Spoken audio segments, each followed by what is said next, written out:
Whew. Sorry, I got my laptop and stuff here, all ready to go. Whew. All right. So this is Gambler's Chest box. So what we're going to do is unbox this. Now, it's not exactly, it doesn't come like this. There's lots of other stuff. Let me point this up. Is that better? Sorry, I'm looking at my laptop because all my actual editing computer and everything is in a different room on the other side of the wall. So I actually don't record here. But like I said, here's my laptop. Hopefully that's better. There's a delay. I can see of like 10 seconds, 15 seconds. Yeah, that looks better. Okay, so this is the actual game box. Do you get it like sleeved? So it comes in like this thing. So yeah, the box itself now comes sleeved. And then like this is all the game content. And then the rest of this ridiculous box is filled with the miniatures and stuff. So I already took those out. I made a post about it because I wanted to edit the I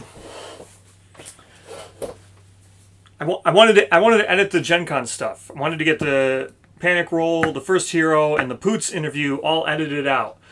But I can't stream and edit at the same time because I only have the one computer. Like I can't do all this stuff on one thing.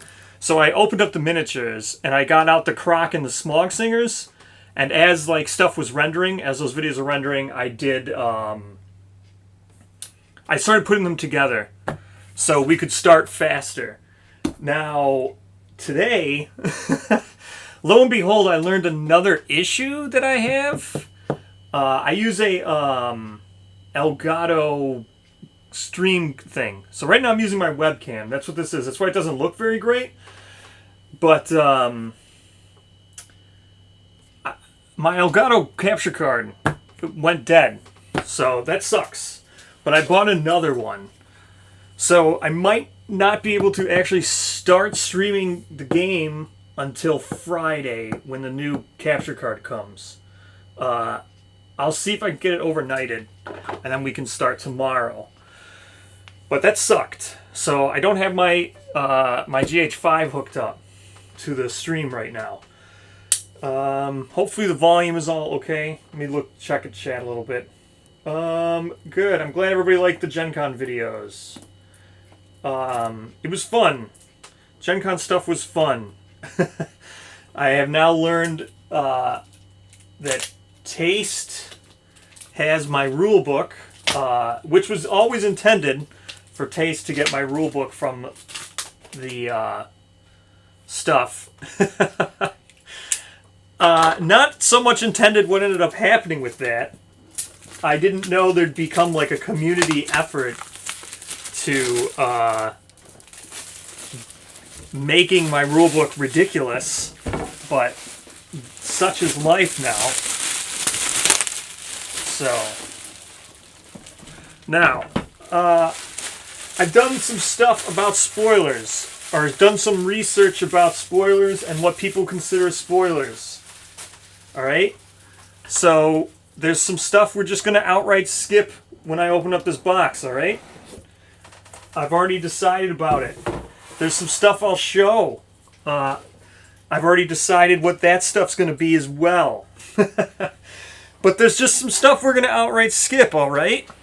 That's just fair. I want to make it as spoiler-less. Like, I mean, I don't mind spoiling stuff, but I don't want to spoil everything. Is there a graphic on the bottom of the box? I think there is. How about I do that? I'm going to close this back up.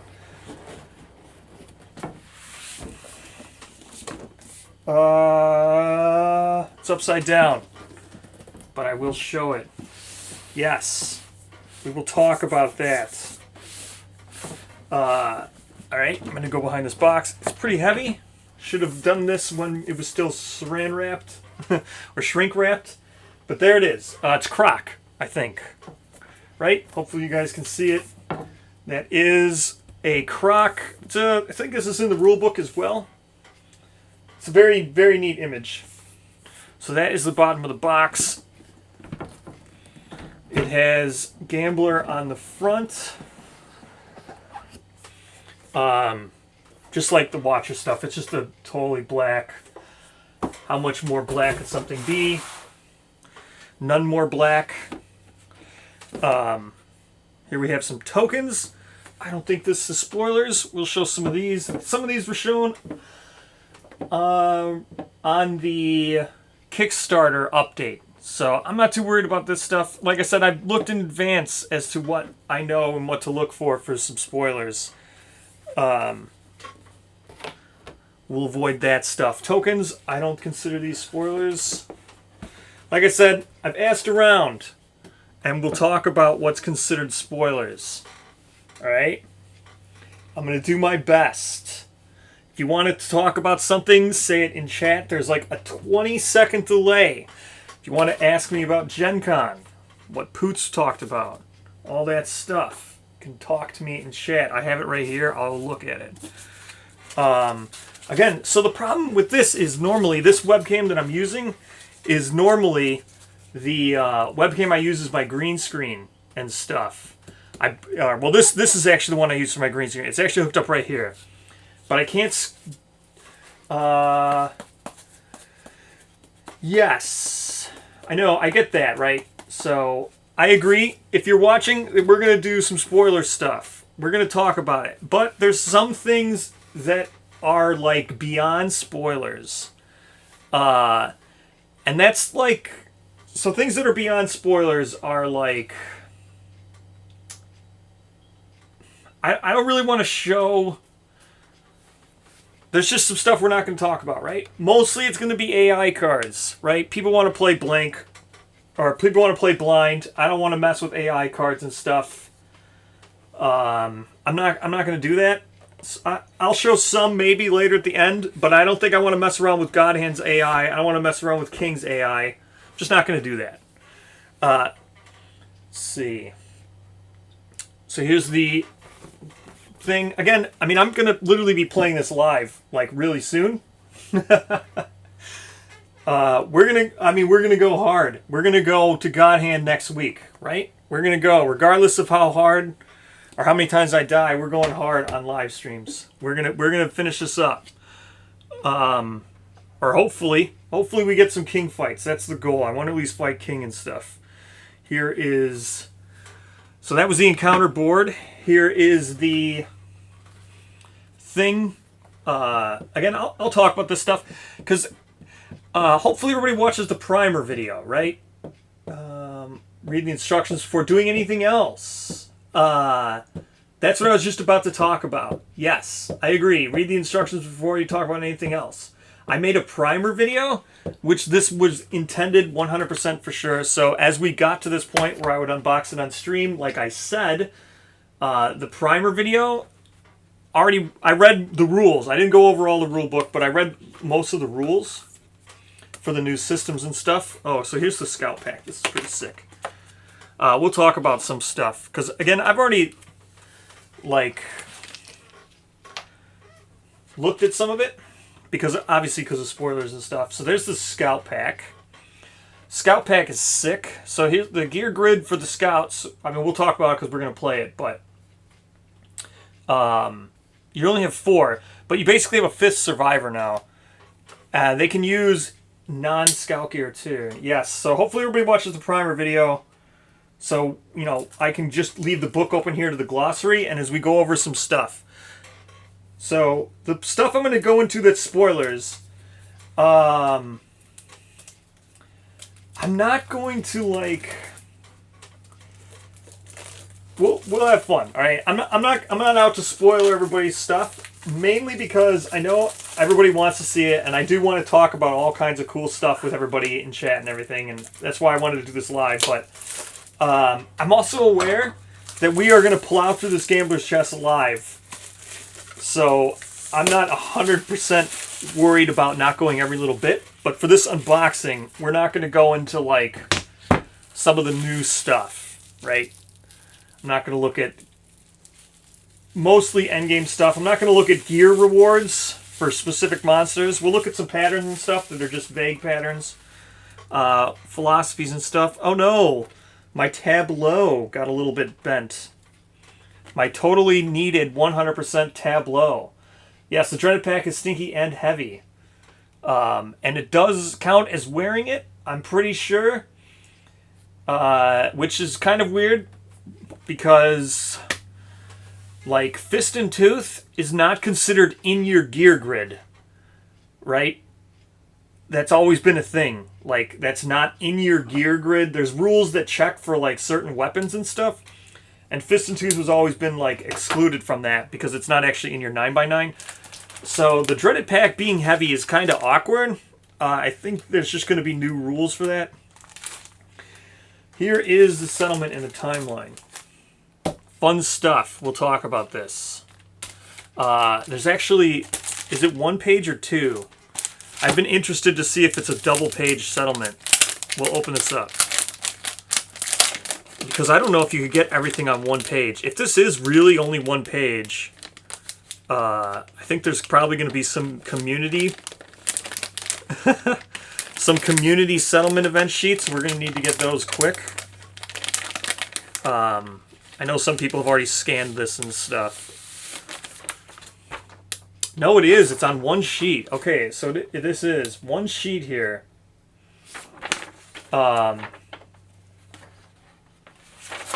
no, it's a book. Oh, sick. So it is. It's a settlement like booklet here. It's like a pamphlet. I was going to say, because there's so much to track, how could you possibly... Alright, so I'm going to need to make... what about the KDM world map? Is there any drawing sketch? No. There is no drawings or sketches of KDM world map. So this is interesting. Let's talk about this settlement. So, the thing about this is...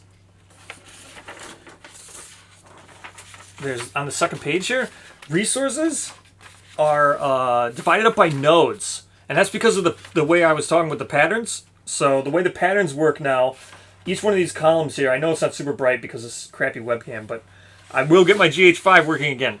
So you can see there's nodes here. So each one of these resources is divided up by nodes now for the patterns, which is neat because, as we saw with the beta, I know I was harsh on one of the beta ones. I forget which one it was, but one of the betas just said like the highest, most difficult, a black lichen from the most difficult monster in your campaign or whatever it was. Actually, I'm just going to keep one of these out. I'll probably scan one. But now that we actually see that the settlement sheet has all the nodes and stuff, that's sick. That's going to be really helpful. All right. Let's put some stuff away. Put some stuff over here. We're not going to talk about some of this stuff. Not going to talk about this stuff. More just regular old black dice. We're not going to talk about this stuff. This stuff can sit here. Let's pull out Beanbox. What do we got going on here with Beanbox? Come on. All right, Beanbox. Let me get this open. Let me pull out some other stuff. We'll go over some scout discoveries. So the plan was to just start, right? That's why I did the Gen Con videos. That's why I put out the, that's why I wanted to get right on with the, to unboxing this and get right on to making Croc and Smog so we could start right away. But, so the plan is still, there's never anything like a map. Yeah, there's never going to be anything like a map.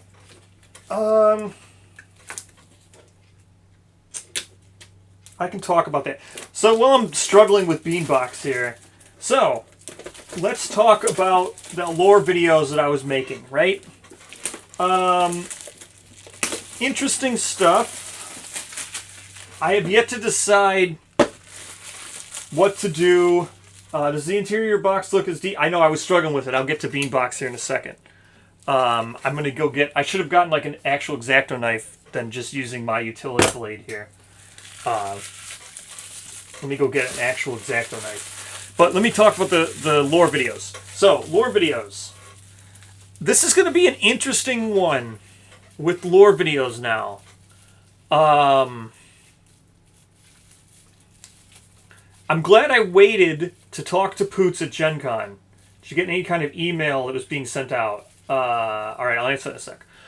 So, with the lore, I was going to do Aya, right? I delayed Aya because I knew I was going to Gen Con, and I had already talked to Tastemaker. So I had known some stuff about what was going on and stuff. So I knew I was going to get to talk to Poots. So I didn't make the Aya and the Scribe video, which is good because I talked about some stuff about them. So I'm going to make them. But I don't know how to handle it yet. With Aya, there's a lot of stuff that happens in Gambler's Chest and stuff that relates to Scribe and Aya. And I had those already planned out, and I was going to make them. And I don't know if I want to just make them and just spoil Gambler's Chest. So, that's the thing. I'm going to go back to lore videos, though, but that's why Aya and Scribe are delayed, because Gambler's Chest answers a lot of the questions I didn't know for them. So, did you get any kind of email that was being sent out? Yes and no. I got a tracking notification from FedEx while driving home from Gen Con. I did not get, or I did get an email, but I didn't get an email till the day of. I got an email from the thing, but I wasn't home for Gen Con, so like I'm not a good example of did you get an email, because I wasn't checking my emails, nor did I care if Gambler's Chest showed up when I wasn't home. So like I wasn't checking Backer Kit and stuff, but people did ask, and I went and confirmed for them that yes, I did get an actual Kingdom Death email prior to the FedEx stuff. But had I had all notifications for FedEx, I would have known 2 days early. I just do deliveries for my FedEx notifications. So had I done that, I would have gotten them. So hopefully that answers your question. All right, let's, like I said, let me go get a little smaller knife to cut this so I don't cut the cards and I'm not using this huge blade. 1 second, that's right over here. So, you probably can still hear me. So yeah, Gen Con was fun. Poots was fun. I did get a chance to watch Quackalope's video too. Quackalope did a interview that was also very informative. I saw the ending of it. Good for Poots.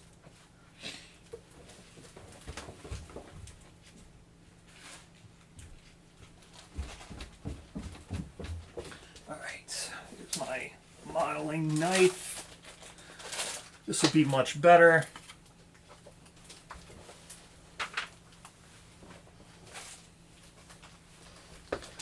Alright.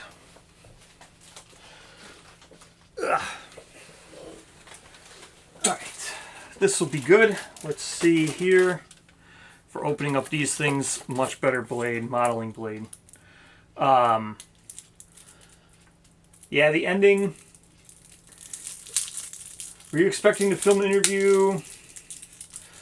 I was not expecting to talk to Taste at all. So I was just not expecting to talk to Taste at all. We had talked about that prior. So no, never expected to talk to actual Taste. That was never something that was going to happen. So, let me look at some of this stuff here quickly, and we'll look at some of them. But I don't want to do too much. This is a cool one. There's some stuff, some gear I don't want to show. But there's some gear I want to talk about because I've seen it and I like that. Haven't bought KDM yet. Here we go. Look at this one, right? Hold on, we're on a 10-second delay. I'm going to see, we're going to hold it. This is going to be the first one because now I'll know. Once I see on the stream here, I will then know how close I need to actually hold this card. But this is a paired card, right? Is that right? Spinning sword. This is one. This is so cool. This is a paired gear. Does it actually work? Man, I wish I had my green screen. All right, doesn't really work that well. Try with this a little bit closer. Autofocus. Hopefully that autofocus one worked. I'll watch on the stream. So yeah, that's spinning sword. That's a it's a Smog Singer sword. So you get +2 against range against for each spinning sword in your gear grid. It's a nice way of dealing with paired rather than having like the paired bonuses be well paired or whatever. Just the fact that it says you gain the bonus just for having multiple in your gear grid is great design for paired. It's one of the ones I liked. Hold on, we're going to go through. This was confirmed. Bloodglass Cleaver. Does not have the cleaver keyword, but it's still very neat. We'll talk about honed and stuff. Let's see what other ones we have. A lot of this stuff is the croc. If you want to see something, I will discuss it and talk about it. Even if you don't know what it is, even if you just like want to see some kind of just card, or you want to see hunt events, we'll talk about them. I understand it's an expansion, but seems. Here's one thing that's really nice about... Oh, I don't want to show these. I'm cutting the deck here.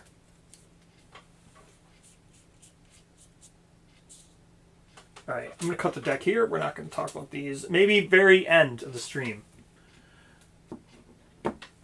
But... here's the nice thing about it. I think I said this in the prior video for Gambler's Chest too. The rules are not like a heavy lift, in my opinion.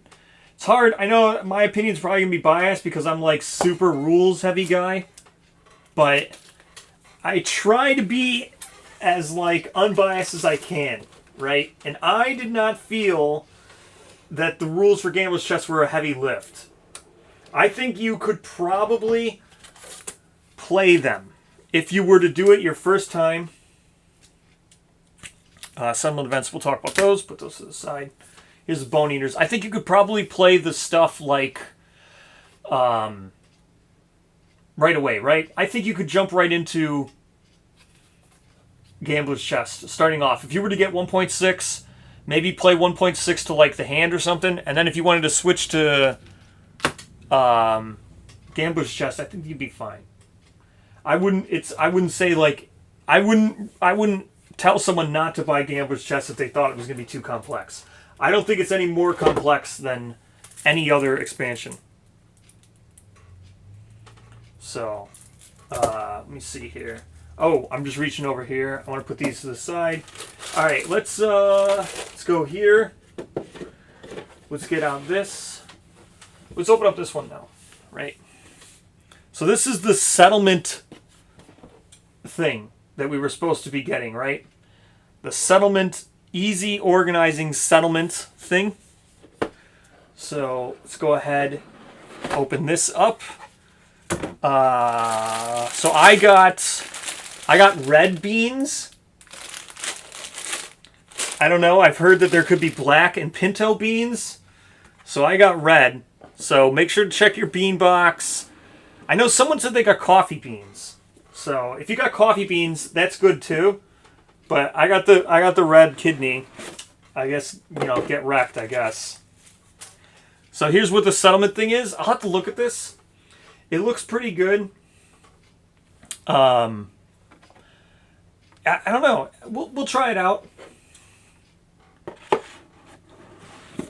Let's see. So many silica packets. All right. Okay, here's all the dividers. So these dividers, I want to check this. The first thing you want to check, from what I've heard, is there might be dividers missing. Which one was the one that was missing, maybe? So I've got Atnus, character, Crimson Proc, Gambler, God Hand, King, Patterns, Seed Pattern, Settlement Basic, Settlement Disorder, Settlement Fighting, Settlement Innovation, Settlement Patterns, Seed Patterns, Train. Okay, so Smog is at the end here. Which was the one? I don't know if there's one missing. Will the settlement box fit sleeve cards? We shall find out. Which cards do you want to find out? Settlement event. It's got to be able to fit sleeve cards, right? I've not heard anybody say otherwise. There's the dividers. Let's check. Sleeve cards. Let's grab some of these Scout Discovery cards. Alright, Scout Discovery cards. We're going to look at some of these. No. Okay. It does. So the settlement box will not fit settlement cards, just of that size right away. That's 100% confirmed.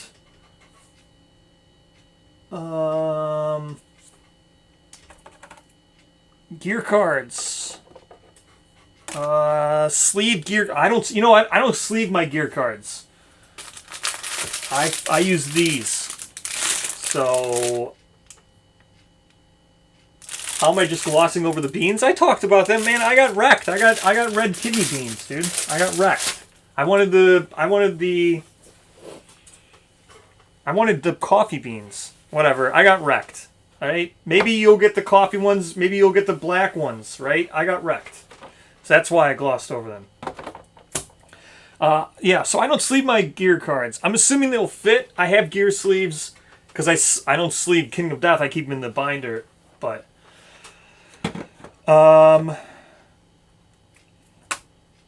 they look like they're probably going to fit though, because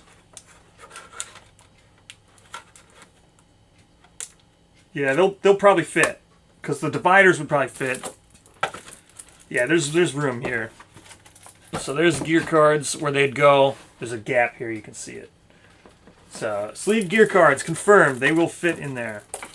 Let's try some fighting art cards. Do I have any sleeved fighting arts? I wonder what these are for. This is a very awkward thing here, right?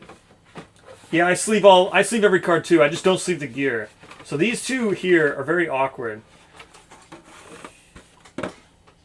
I don't even know what these were for. Oh, these are probably for Philosophies, huh? Yeah, alright. So there's the Philosophies. You can see here, there's a gap. Or wait. You can see here, there's a gap. Right? They're not tight in there. So you'll be able to fit sleeve Philosophy cards. For sure. I have some sleeves. We could try it out. So the Philosophy cards, I took a gamble on the Philosophy cards. Here, we'll see how they work. I'll sleeve them right away. Here's what I did for my Philosophy cards. Or these are what I'm going to try. I did the 58 by 108, which is a little bit too big, but we'll see how it works. Let's open up one of these knowledge cards. Or these are knowledge cards. Let's sleeve one of these real quick. So the 58 by 128, these are like the Betrayal House on the Hill Sleeve Kings cards. These are the ones I'm going to use. Even if they fit or don't fit, I'm still going to use them. I have seen that people reached out to a company and that company said they will gladly make them. I think they already exist. The actual dimensions for knowledge cards. I think that company already made them. But we shall find out. Again, if you guys want to see something besides beans, I'm kind of upset that I got the kidney beans. Here we go.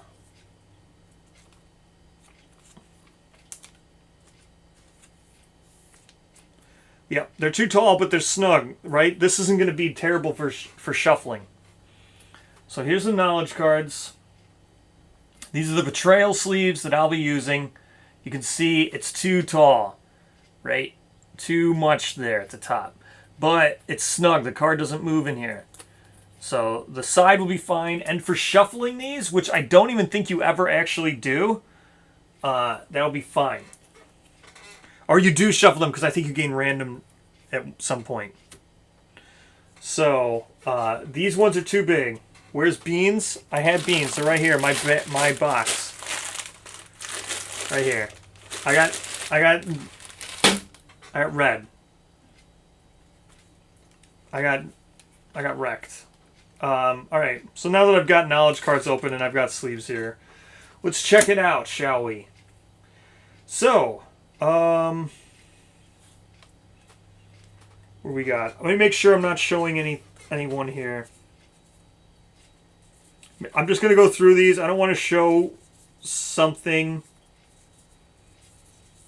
that I don't want to show. Don't want to show. Okay, these look okay. Yes, I know, right? So many beans. Hold on. There's some in here I don't want to show.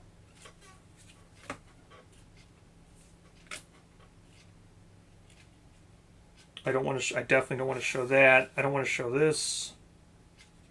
Sorry. This is okay. I don't want to show this one.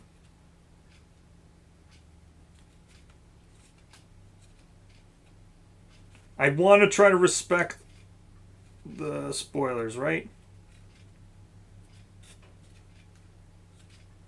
Okay. These look okay. We'll talk about these. Yeah, you could just trim the sleeves. I think that's what I'll do. But I don't even know if you have to really shuffle these. If they're not like fighting arts and stuff. All right, let's talk about these. These ones over here, we're not going to talk about those. So, how these work is... up here in the top... Man, I hate this camera. I'm so sorry that I have to use this. But I had already committed to streaming. I had already made the post and everything. And I was going to stream a lot earlier. But, so you see there's a number in the top left. That's how much you have to spend. This also tells you how early these are. So for these knowledge cards, these are kind of like the, down here at the bottom. So it says all for one up there. Man, I'm sorry, this camera sucks. I can't believe my Elgato thing crapped out on me. I don't know what happened. That just sucks. Like I said, I overnighted it. Hopefully I'll get it. I can sleeve gear cards with Paladin. Yes, there are Paladin sleeves here. I see people are talking about sleeves. Should we talk about sleeves? Let me... We'll talk about sleeves. Everyone's talking about them. So, here's my base game sleeves, right? For Kingdom Death right here. The 56 by 187 Sleeve Kings is what I'm going to use, right? 56 by 187. These are all going to be your, cards like this. The bridge size cards, right? 58 or 56 by 87. So Sleeve Kings is what I use. These are standard card sleeves. I also, the other ones I use are Ultra Pro. Yeah, board games, Ultra Pro board game sleeves. I like those a little bit better, actually.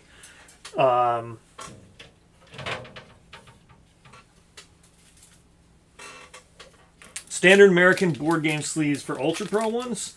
These ones have gotten a little bit more expensive, but I still have some. So what I did was I bought 1,000 of them when the first time we were told Gambler's Chest was going to be shipping. So in 2020, I bought 1,000 of them. So I still have a lot left.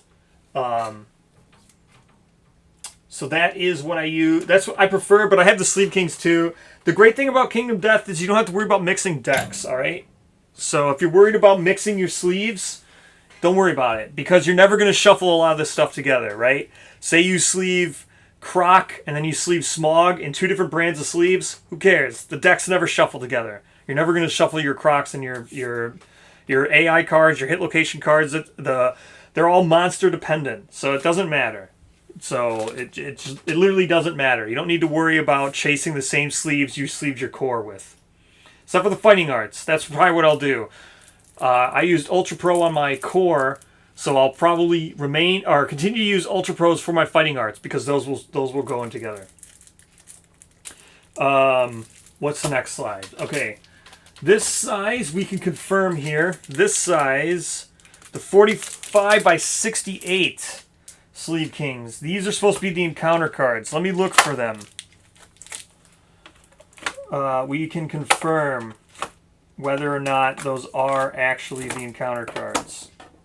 Where are the encounter cards? They gotta be in here. Are these just all booklets? This can't all just be booklets.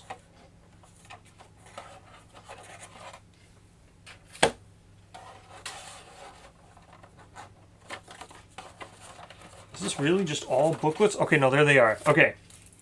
Here's the encounter cards. They're much smaller. Let's confirm that they're going to go in here. They're not. I can tell that already. They're much smaller. So these 45 by 68 ones, the ones that are mini Euro, probably not going to work. I'm going to confirm now though, but wow, what are these sleeve sizes? White Gigalion vignette. Good job. Someone else was playing white. Well, they were playing the Gigalion vignette. They were going to do Goldilocks today. So hopefully that person also wins against Goldilocks, which is like a legendary Gigalion fight. All right. Woo, these are small. All right, so these are luckily there's not too many of these encounter cards. Yeah, these are not going to fit. I might have other cards laying around. These are really small. What was Poots thinking with these? Huh. Yeah, it sucks. I think it's Mini US. That's probably correct. Mini US. They're not Mini Euro. I'm going to sleeve them in Mini Euro right now and find out. I just assumed I would have sleeves because I have so many board games just laying around. Yeah, they are not. So you definitely do not want Mini Euro is not good. So anybody who's been saying Mini Euro, not good. These will not work. These will be annoying to shuffle like crazy. Okay.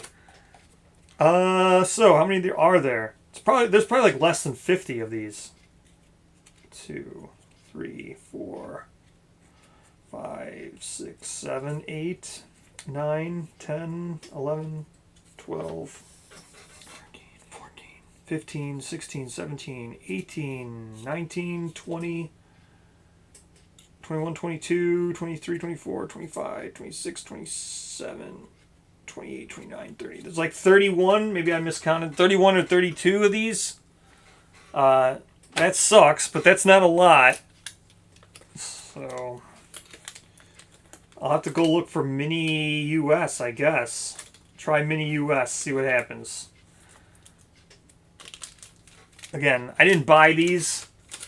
So there's 31. Alright. I did not buy these for this instance. I just had these around. What are Mini Euro? Is Mini... Or what is Mini US? What board game uses Mini US? Because I usually keep all my extra sleeves with the board game inside the box. So if I know... I'm not going to mess with this now on camera. Whatever, get wrecked box. Or bag. I'm not putting you back in there. Mini US, huh? Put those there. Alright. So here's the dividers. We don't need those. Alright, let's start looking at some cool stuff here. Let's check out some seed patterns. These ones should be fun to... let's go. Seed patterns. These are interesting. I'm only going to... I have some that I want to show... Oh, wait, what is this? Oh, this isn't all seed pattern cards. Well, I guess that makes sense. There's not very many. Only about 50. So, seed patterns. Let's look at these. Let's see which ones we got. Some of these are cool. Zombie Side uses Mini American. Alright, sick. I have them then, somewhere. Okay, I'll confirm that. If it's Zombicide, that's...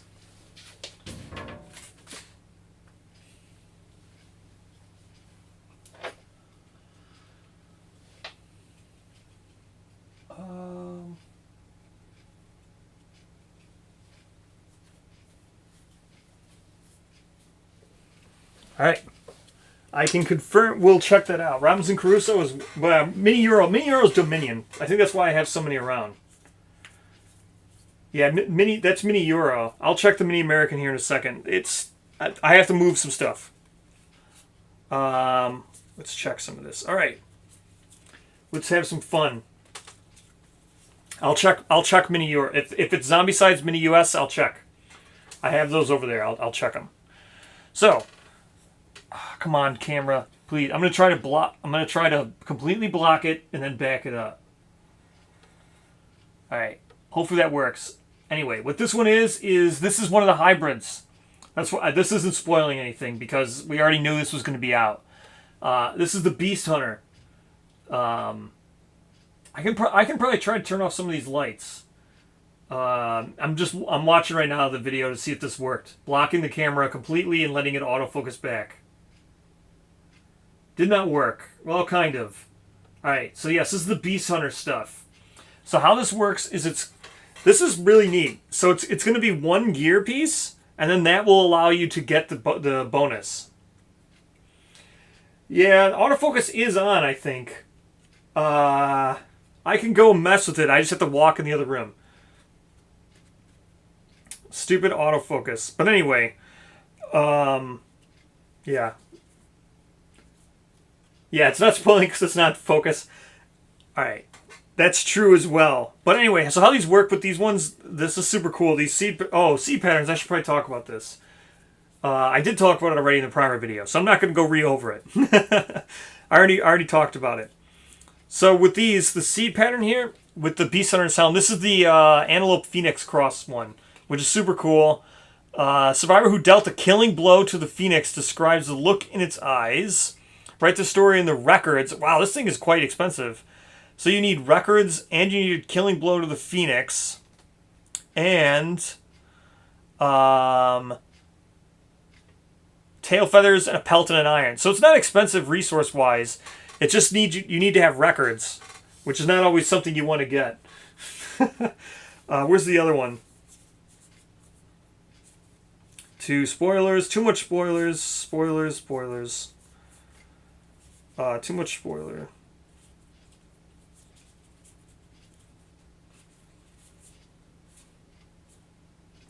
Okay, there's one more, but it must be in a different pack. I'll get to it. Let's check out if I can show any of these without spoiling everything. Yeah, I'll walk to the other room. I just want to go through these other ones real quick. I don't think we'll be here for a few hours because I know how unbearable this is now that I don't have my green screen here. What I could do is just switch to my green screen, but then I won't be on camera. That might even be worse because then it's just a green screen.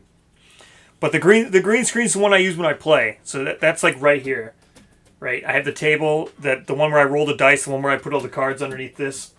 It's all hooked up. It's just my camera died, so I had to use the webcam, which sucks. And like I said, I'm gonna overnight it. So if I can, once the order comes through, I'll try to edit this shipping to see if I can get it overnighted. But secret fighting arts. All right, I'll go turn on autofocus real quick. We run to the other room. Yeah. I'll grab the minis. I'll grab Mini American as well. Maybe. They weren't right next to Zombicide. I just looked.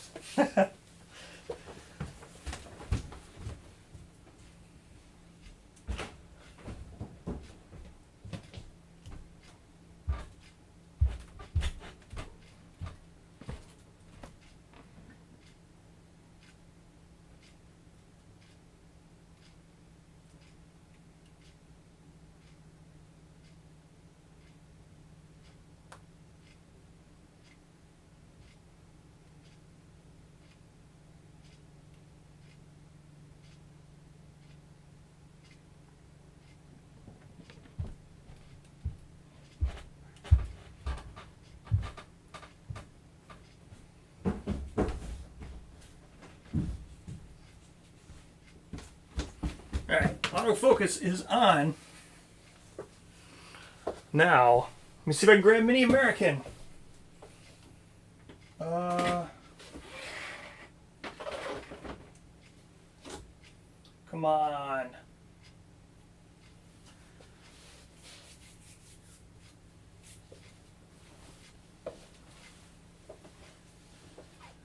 Where are you?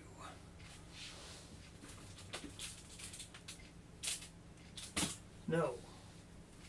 Okay.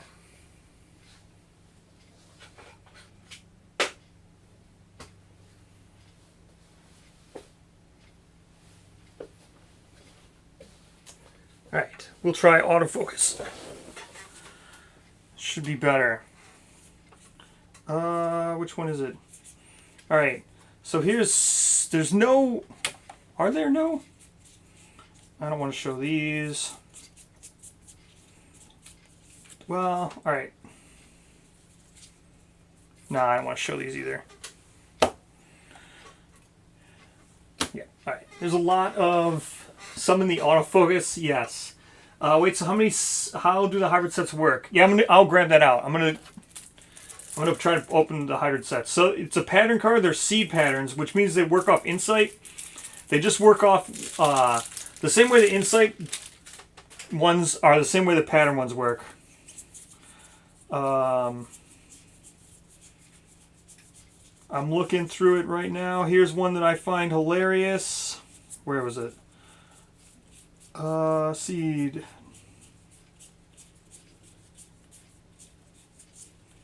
I want to find glove hat. Glove hat is what I find. Oh, here's bloody cloth, which everybody's probably wanted to.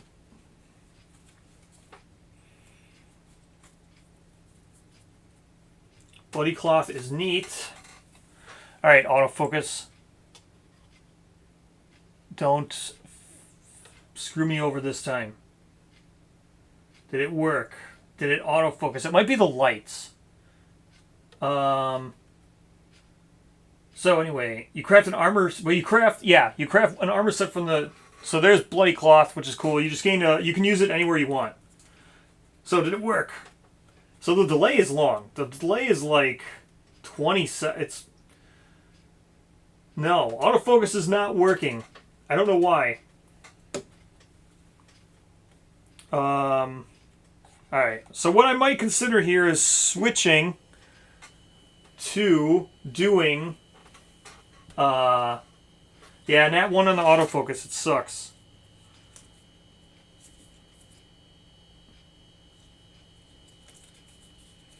Where is it? Oh yeah, definitely don't want to show that stuff. Well, I guess. Well, autofocus is getting wrecked anyway, so you won't be able to read this. It won't be too much of a spoiler. But there is new Regal gear in the game. So there is new cursed gear that replaces the old stuff. So that's neat. Oh yeah, I don't want to show those. Where is... I'm trying to find the hybrid set. But yeah, there's new Regal gear. Come on, hybrid set. It's like the Gorm suit. Is how it works.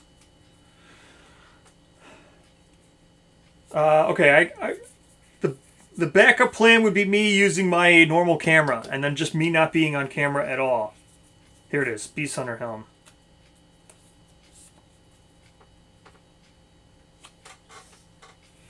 So it's one piece of gear. Again, you don't need to read what it does. This is just I'm just showing it. So it's one piece of gear now. It has the just wearing this at all gives you the armor set. And then it will be a very specific other type of gear, which I'll grab the armor set. Which is neat. So see if I can guess which one of these are the armor sets. I'm not wasting a bunch of time. Not that one. Not that one. Not this one.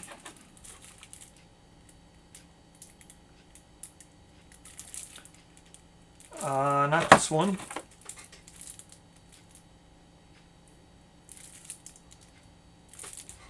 Might be I'm gonna go with this one. I'm gonna go with this one. Yeah, this looks like it has white edges. Doc's Magic Premium sleeves for everything. Yeah, I wonder if they'll update the, if I'm right, this is going to be amazing. If I picked out the one that had the armor sets on it just by looking to see what the side of the cards were, for ones that were all white. Did I get it?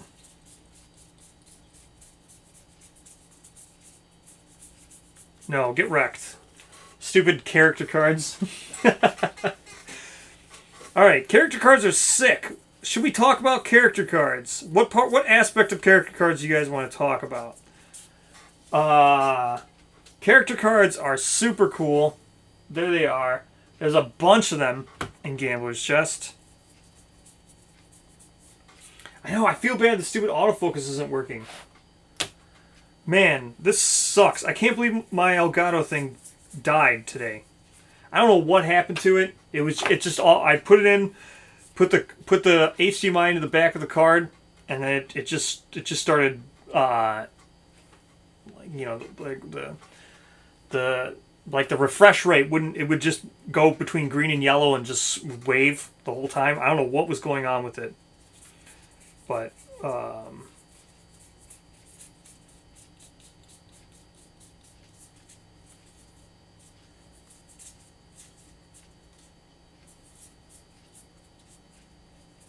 okay.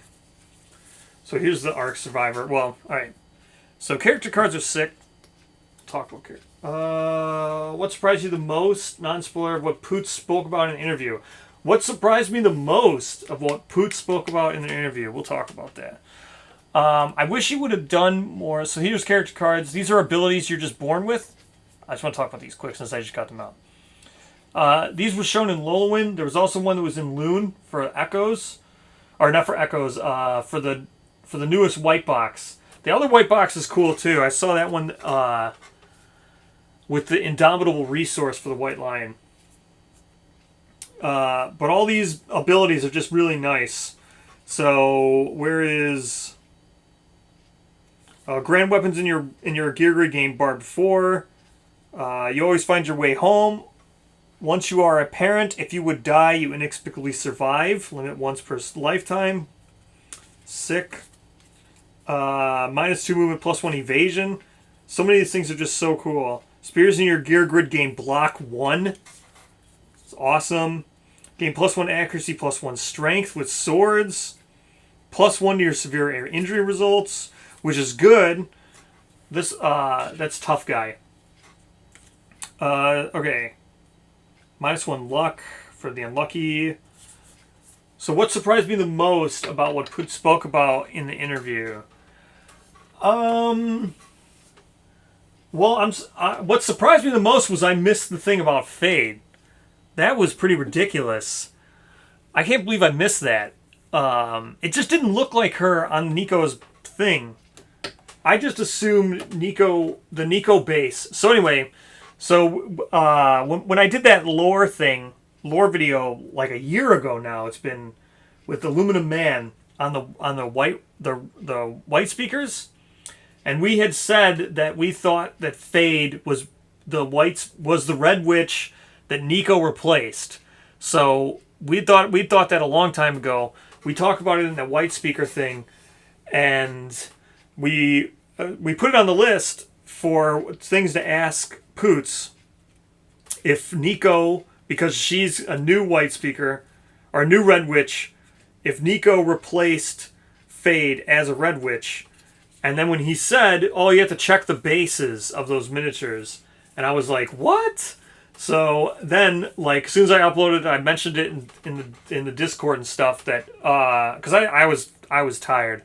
I had edited like 2 videos back to back, and I had stayed up so late at Gen Con, and then it was like the day I drove home trying to edit these videos and stuff, so I didn't have time to go scourge around and I figured it was going to be on Fade's base, because there's like, you can always Like, for example, in Quackalope's video, he mentioned the base being that wood and stuff, which is neat because there's a bunch of other stuff that's in the... Because he said that was part of the library. But then there's other stuff in the hunt events, too. I went back, and after listening to that, went back and read the original hunt events. There's other places that mention the wood with clasped hands. So that was... I don't know how I missed that either, but... In the... So Fade killing... So then you see on Nico's Red Witch base, there's a white speaker that she's pulling arrows out of. And that is Fade, because you can see on her on the base, the white speaker's belt has like... Or the white speaker's right leg has patches, or belt pouches. That's the same thing as Fade has.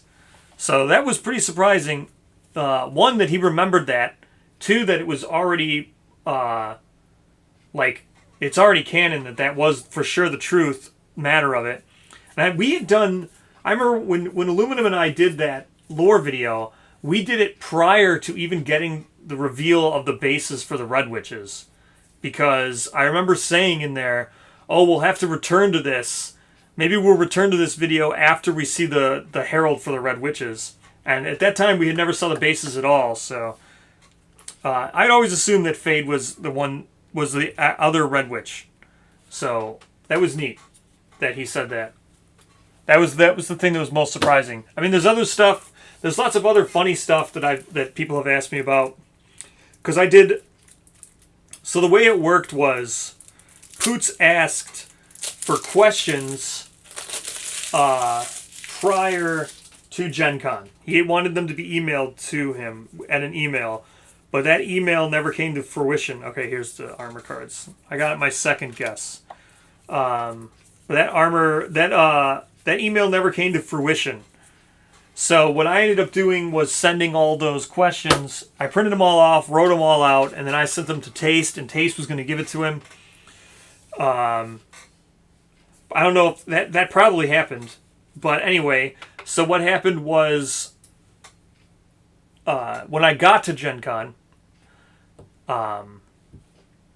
Poots was talking to somebody. I think he was talking to Mumford. I don't know who. I forget who Taste was, or who Poots was talking to when I very first time I ever showed up at Gen Con, right at the booth. And then I was setting down the bag and stuff, and then Poots comes over to me and then mentions that we start talking, and then he wanted the questions. So I made 2 printouts of it, because I knew, 1, I would need it for the interview if he agreed to answer all those questions, and then 2, just because... just in case he never got the questions, I wanted him to be able to do it overnight. So this is on Friday, and I knew I wasn't going to interview until Saturday, so I wanted him to have all the questions. So if he wanted to reword them, the original plan was to let him reword them however he wanted so that he could answer them. But that never ended up happening. When we met back up on Saturday, he was just like, man, this is a lot of spoiler stuff in here. And he didn't know if he wanted to do it. But the funny thing about it was, when I first talked to him, when he first came over to me, and he was asking about the questions, we talked about some other stuff too. I just remember the funniest thing that he said was like, there better not be any rules questions on here. And I was laughing. That was the funniest thing. He was like, I'm not answering rules questions. There better not be any rules questions on these things. And I was like, don't worry about it. I'm not doing that. Alright, so let's go with Beast Hunter armor. So here it is. It's just going to be... It works like a regular old set bonus. You just wear the Beast Hunter hood. That's the only one you get when you make it out of a pattern. So you're only making the 1 card out of the pattern. That's all you need. And then you just wear the regular stuff. In this case, it's Screaming Bracers, Phoenix Placard, Phoenix Folds, and Screaming Leg Warmers. And then you get the hybrid set. Now, you can only collect 1 set bonus at a time. And the rules for hybrid... So this one does say hybrid here. The rules for hybrid specifically are you cannot outfit. When you're wearing a hybrid armor, they require the exact gear in order to collect the set. So these cannot be outfitted, and even if you were to if you were to somehow get it, you couldn't claim 2 of them, which is what I'm trying to say. Man, these cards feel a lot nicer. Like, I know they're fresh and my cards have been handled a lot, but, like, these cards feel, like, a lot better. Let me pull out Echoes here. I want to compare. These cards feel really nice. So yeah, when I was at Gen Con, I picked up Echoes 4. I'll talk about Echoes 4. I'll make a video on it with Jay. Or I'll probably do Echoes 4 myself, and then I'll do... no, they feel the same. So these Echoes cards feel the same. I guess they're just getting really nicely print cards now. Rather than the old ones. Feel much better than the old ones. So, I'll talk about Echoes 4. Echoes 4 is really neat. I think Echoes 4 has some cool stuff in there. There's a really neat fighting art in there. Alright, so now that I got Beast Hunter Helm out of the way, what I can do is switch to the... so this means you need 6 gear slots for the hybrid set. No, it's one piece of gear that you make that enables the hybrid set. Right? So the old hybrid sets with Warlord, the ones that came in Lion Knight, they were just all gear, right? It was like just gear that was in the game, and once you made the gear, then you got the set. With these new ones, this having the set itself, right? Having this gear, the pattern gear itself needs to be part of the set. So you can't get the set without getting the pattern gear itself. Unlike the Lion Knight ones, where you could once you got the hybrid. Did Echoes 4 have anything adding to Ark Survivors? No, Echoes 4 has just regular old strain fighting arts. They're neat. They're neat. They're the same thing. They're the strains. So what we're gonna do, we're gonna play blind as far as we can get. Here's what we're gonna do for our campaigns or as soon as I start Gambler's Chest. Hopefully I can start it tomorrow if I can get this stuff overnighted to me so I can use my camera. What we're going to do is we're going to try to get as far as we can, as far as possible, live streaming into Gambler's Chest. The goal is to fight King Lantern Year 21 in your first playthrough. So what we're going to do is we're going to take Protect the Young. That way, Protect the Young, even without, I know the rerolls and stuff, but Protect the Young will allow me to fail a couple times and not have to worry about it. So we're going to Protect the Young. And speaking of that, the reason why I said that, and then there's also some neat Echoes 4 stuff. So we're going to do some chasing of strains with Protect the Young too. So I'm not going to use them. I'm not going to use the strain fighting arts, but we're in the challenge that we have to try to beat King blind Lantern Year 21 using only Gambler's Chest components. I had it confirmed if I can still chase my strains, because being a strain chaser is hard work, and if you ever have a chance to get a strain, you got to take it. So I've got confirmed that that's going to allow to be slide in the challenge. But that's what we're doing. The very first play, we're challenging 21 King. That's what we're going for. All right. So I'm going to open up some more stuff. Mention in chat. Do you want me to just switch and I'll just go off camera, and I'll just use the one, you know, when I do my Let's Plays, the green screen just for cards. You want me to switch to that, and then I'll be off camera. It's less personal, but then we can actually get the cards and all that stuff. What might happen is I'll have to end the stream. I don't know. I'll try to switch live to this camera. What will happen is that will go black because I'm just going to yoink it, and then this will be the only one that's plugged in, and then I'll just switch to the stream to that. So if you would rather that I just use this, and we use what I use for my editing when I use all my cards, the same way I do for my Let's Plays with the overlay for all the cards, I'll just switch to just do that, and then I won't be on camera. So start saying it now.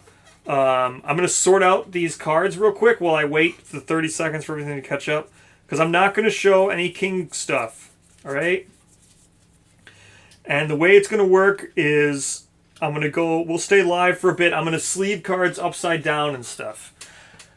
But we're not. I'm not showing any. No king stuff. All right. Oh man, we guys are divided. Yes, please switch to the editing one, where you can read the cards, but then you won't see nothing. Then it. I can go attempt to do it, but the stream might die because I'll be switching things. Hopefully, it will do it because I think I might have to restart OBS if I switch my camera. I can try. So I'm seeing 2-1 right now. I'll give it a couple more. Again, I'm not doing any king stuff, so king is all sitting over here. We're not talking about him at all. I'm not looking at the cards. What do we got here? I mean, I feel bad that I can't... The stupid autofocus isn't working. Well, I mean, I feel really bad that my stupid Elgato capture card just fried. That's the worst. Eagle Lion's first activation. Hunger results in 6 bleed. Well, you're dead. Or does Basalt have... whatchamacallit? I think you're dead. Yeah, Basalt's dead. I don't think he has... whatever it's called. King AI. We're not talking about King. Woo! Godhand AI. Definitely not. Gambler. No. Pretty much all these are going to the side. We don't need to talk about Croc. Yeah, that was the other thing with at Gen Con. I could have filmed the Croc one. I thought about that, right? I thought about filming the Croc demo. I thought about filming the Croc demo, but I knew I'd be playing Croc, so I just didn't. I regret it. I should have. Just because maybe I could have gotten a different person to run it. And you never know how Team Death members run things different ways. And I've also heard some stuff. Oh, we're going to talk about this one. This is sick. All right, we're going to put that there. Oops. Well, it's out of there now. We're going to talk about that one. That one's sick. I don't want to talk about this. I don't want to talk about this. I don't want to talk about this.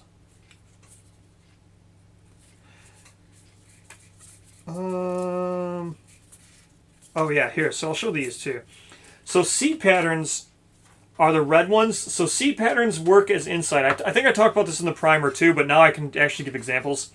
And then you still have regular pattern cards, right? Here's the regular. These are just these ones. I've talked about these in beta cards. This is like Death Inheritor Aya.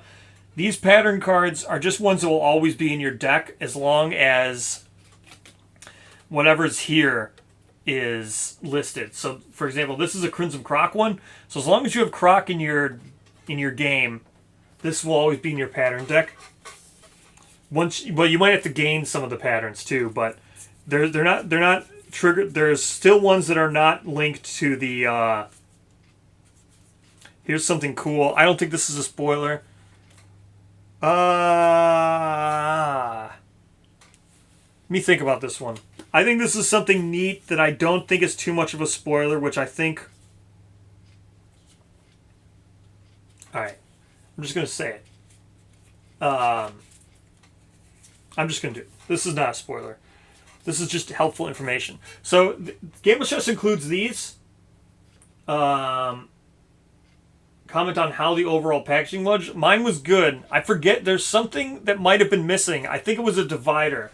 I think there's been a lot of reports that the dividers. But anyway, so Game of Chess includes the 3 perfect cards for the basic resource deck. So if you are a backer who never got 1.6, the card pack, I would highly suggest you get the card pack. That's the best way possible to do it. But if you were worried that because you only have 1.5 and Gambler's Chess has now come to you after like 5 years and you kind of checked out of Kingdom Death, 4 or 5 years in, you can play it. These are included in there, which is neat. I'm glad they included them. But don't double include them. So when you get your Gambler's Chess, don't double include these. They're just for that specific reason. So if people got 1.5, were out of the loop, never got 1.6, and then wanted to jump into Gambler's Chess, this would be in there for them. All right. Comment on how the overall packaging was. Yes. The overall packaging for me was really good. Nothing was damaged of mine. Nothing was even close to damaged. I mean, I've never had trouble with my FedEx guy. So the other thing, if someone knows what divider is supposed to be missing, if anybody is from Lantern's Reign, real quick, can ask in, because I don't want to just start typing in the Discord. But I think there was a divider that we were supposed that a lot of people have been saying is missing. So if someone can ask that and then tell me which one it is, I'll double check mine, and then I'll be able to confirm the packaging for the person who was asking about the overall packaging. Because if I'm missing a divider, then yeah, then it sucks. I think it was Smog Singers. I think people were saying Smog Singers was one that was commonly missing. All right, back to looking for cool stuff. Oh, all right, I'm going to share this because I think this is really cool. I don't think it's a spoiler. It is kind of a spoiler, but I think it's just too cool not to share. And no, all right, I'm not about to blow your mind with some King stuff. This is just neat stuff. So here's 2 pattern cards. There are new Regal gear, right?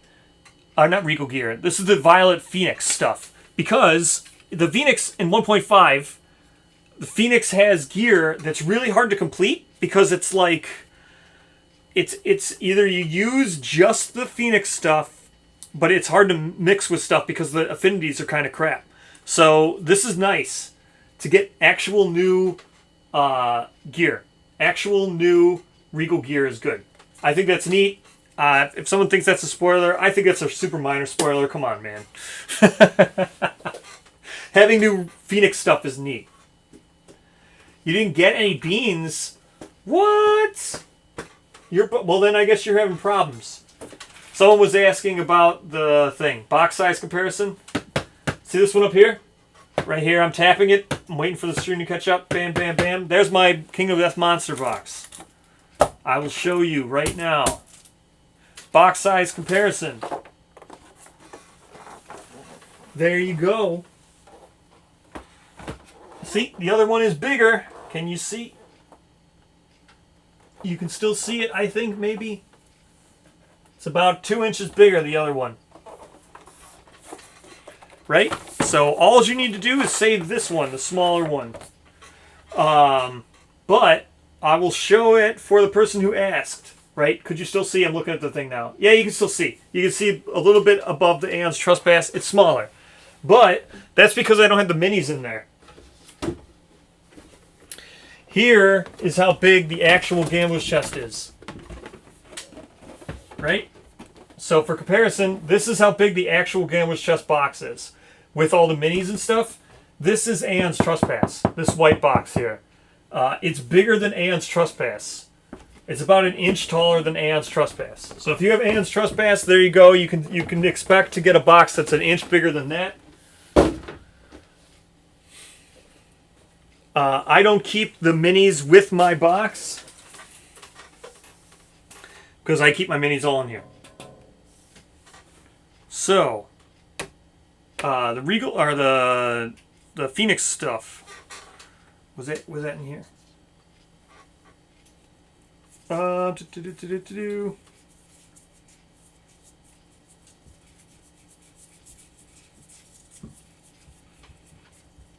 Oh, here's Glove Hat.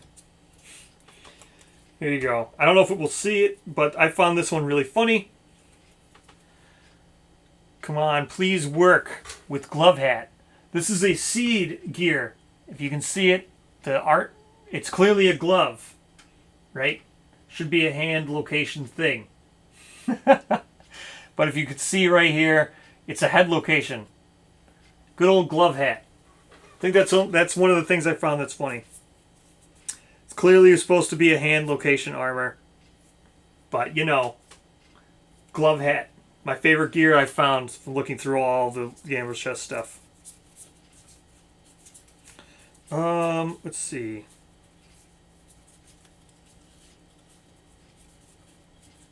Looking for the Violet Phoenix stuff. Here it is. Yep, neat. So let's talk about the Violet Phoenix stuff because Phoenix really needed an upgrade. So if you can see here, the 2 Violet Phoenix things, they have outfit on them, which is sick. because, I mean, Phoenix is neat. There's new affinities too. Because I think these are new affinities. But Phoenix needed some help. So getting some pattern cards to help out Phoenix, that's cool. Phoenix gear was something that you like never really wanted to like craft all the time. You wanted to use it just for itself. But now the Gambler's Chest, because Gambler's Chest has Phoenix in it, we can now do some cool stuff. Let's see. This reminds me a bit of Monster. Yeah. So Phoenix stuff's cool. What pattern gear was this that I dropped? Oh yeah. We'll get that one out. Grab that one next. Sorry. Again, I'm trying. I don't want to spoil any like huge things. And there are things here to spoil. But obviously there's things here to spoil. But I don't want to do that. All right.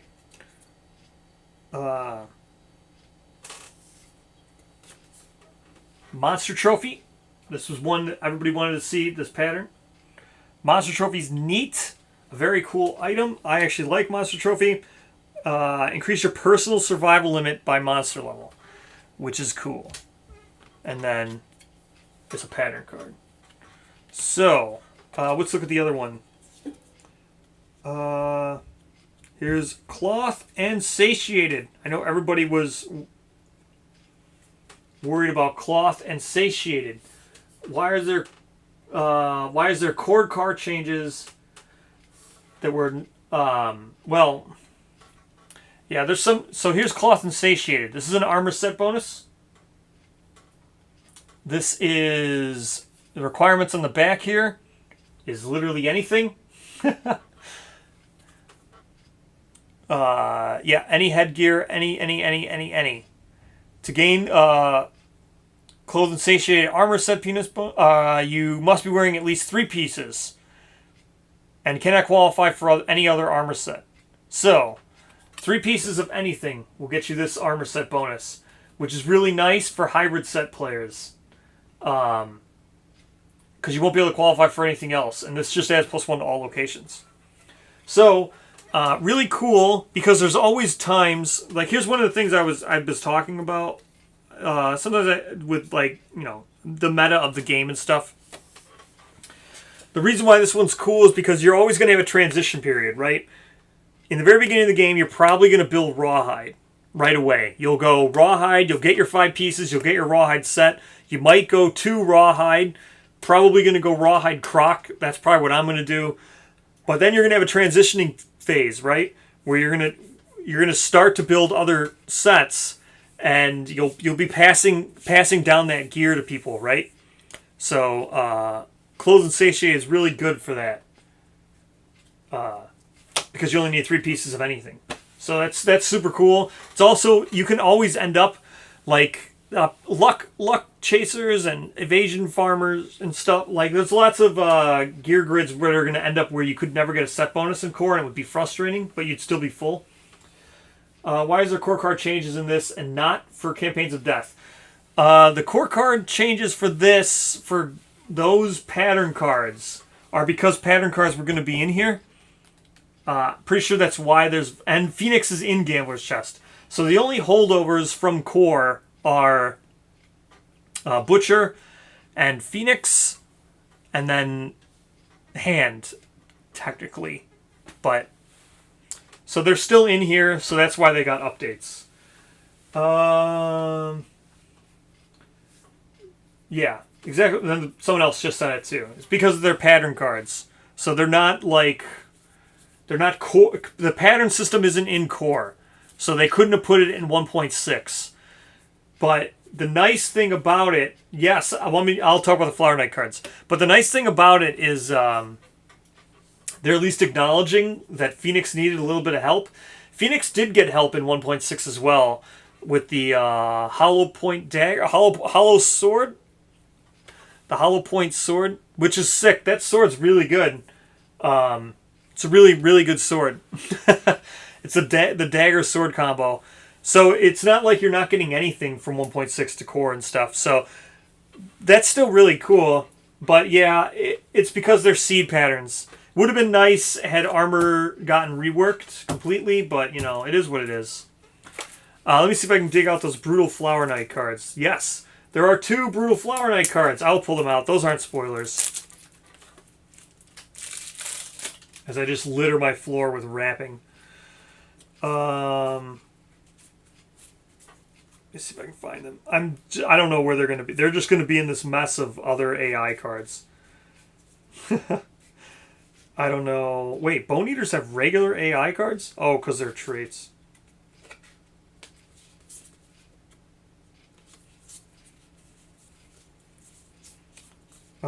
Atlas, man. I can't wait to fight Atlas. What is this? Okay. Sorry, it's gonna take a second for me to find it because they're just all... So any one of these things with black cards in it is going to be... Could possibly be the Flower Knight cards. Flower Knight has 2 cards. From what I've seen, they are... They're not necessary. And they are brutal. There are as advertised. No, there's no AI cards in there.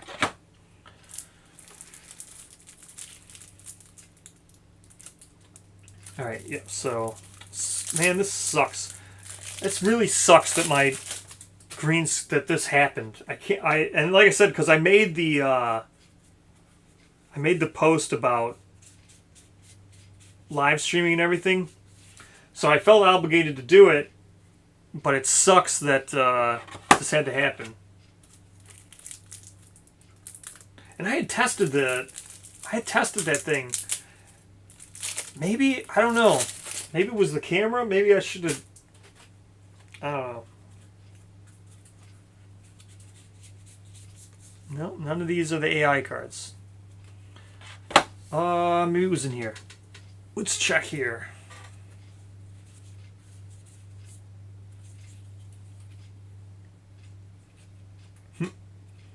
Interesting. This reminds me of the Magic the Gathering card. And we remember Magic, the Terror, the black card that was like destroy any non-black permanent. I speak old Magic. It looks like that Terror card. When they used to call things permanents.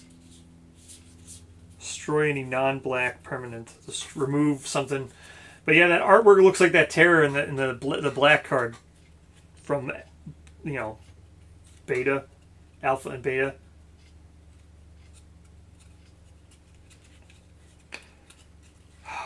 I'm looking for the AI cards. They're fun. I've seen them. People have shared. There they are. There they are. I got them.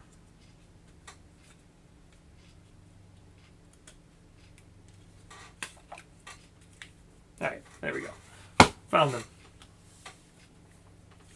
So, one's a mood. So yeah, here they are. The 2, I'm just going to read them. The 2 Flower Knight cards. One's a mood. When this comes into play, draw AI. They're both advanced. No, one's a basic. So one's advanced, one's basic. So first, the mood. When it comes into play, draw AI. That's normal for a mood. If a survivor has no perfect hits, the monster lightly repels the strike and circles its blade in a counter flourish. Cancel the survivor's attack. The monster performs basic action targeting the attacker. This attack gains V4 damage, destroy armor. Discard this mood when the monster is wounded. Which is nuts. So that adds perfect hits. Nuts. We got Pincushion Pierce. If there are no threats in the fairy ring, perform Bloom. And then closest threat, whatever, all that stuff. And then it's a speed 3, actually 2+. If there's only one survivor in the fairy ring, this gains 6+ speed.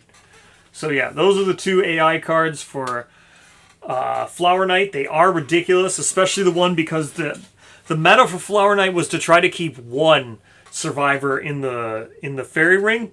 And with that basic card in there, adding +6 speed, it's going to be nuts. So those are definitely brutal. All right, here we go. I've got about... We can do this for about 20 more minutes. Then I'm gonna start sleeving all this stuff, and then go check on my order for that capture card. See if I can get this order right away, and then we'll get to playing tomorrow.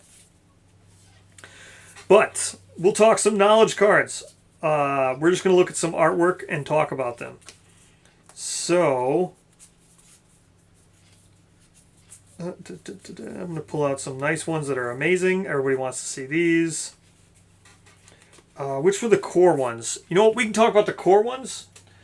Or you know what we can do? Maybe what I'll do... Let's look at the rules real quick. We'll pull out all the core knowledges. Because when you play... So when you play with the Ark Survivors, what you do is you get the... where is it? Philosophies.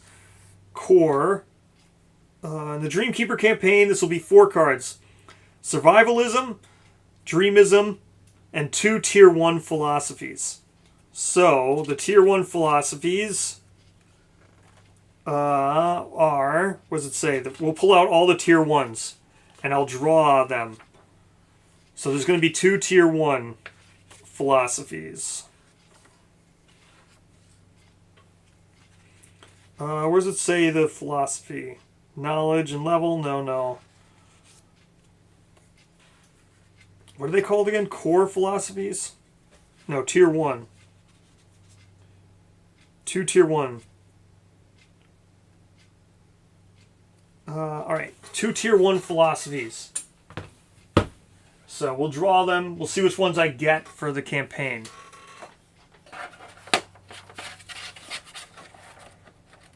Here they are. Man, philosophy decks are so cool. Deadman, no, Gormans. We got Deadism, Gormanism, Regalism, Homicidalism, Marrowism, Romanticism, Championism, or no, just Champion, Lanternism, Collectivism, Dreamism. This is the core one. So we can look at these. Starting philosophy. Okay, so those must be the Tier 1s. So starting philosophy, survivalism. Oh, here's one. There's luck. So here's what the books for luck look like. How connected are Ark Survivors and the fighting arts now? So you can get fighting arts with Ark Survivors, but ambitionism, imperialism, or impermism, fascism. So how it works is, yes, you can get them. It's just very difficult. As to how connected they are, they're not very connected at all. You're pretty much going to never use them, but you can get them if you really want one through a pretty difficult process. But secret fighting arts are a little bit easier to get. Still not reliable. I wouldn't rely on getting them, but you can get them a little bit easier. So secret fighting arts are a little bit better. What is the Tier 1? I forget how, it doesn't say on here. Don't want to show any art, but the art is sick. Philosophies. Where does it say which ones are core? Philosophy cards. No. Tier 1 philosophies appear more... Okay, where does it say... How do I know which ones are Tier 1s? So, survivalism is a starting, I think, right?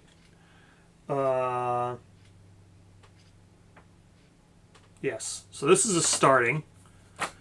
This Dreamism is the core, right? Does it say this is core?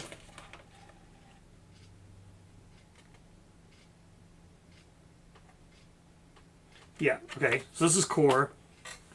2 random Tier 1s.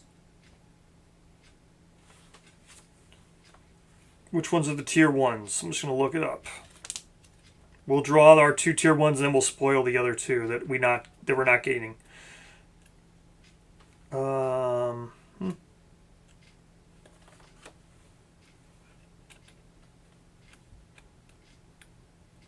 Okay.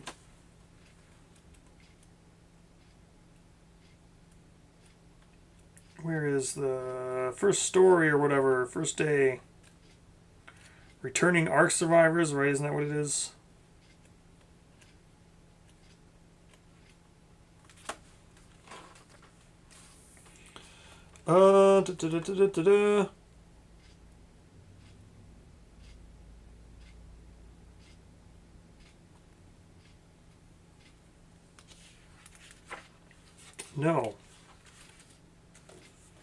What? The book quality is good. Has the film been started in Europe? I don't know. I saw some. Some people were saying they'd gotten it. I saw some people get it in Australia. All right. Why didn't they make these so much easier to just tell if it's a tier 1?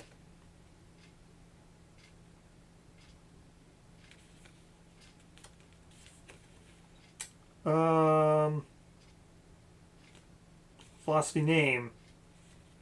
Tenant. Okay. Okay, so this... No.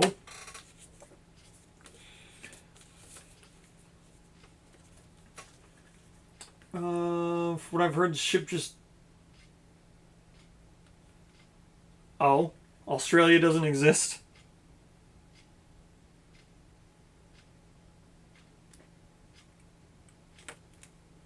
Okay, yep, this is definitely not it. Nope. Nope. Nope. Yes, I think. Wow, why did they not make this so much easier to figure out which ones are tier 1s just by looking at the book?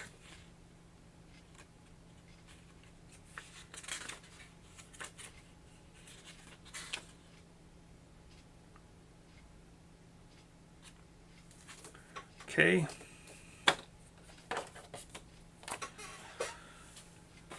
So I'll set these aside then. It's 4 of them. Knowledge cards. See if we can find the rest now.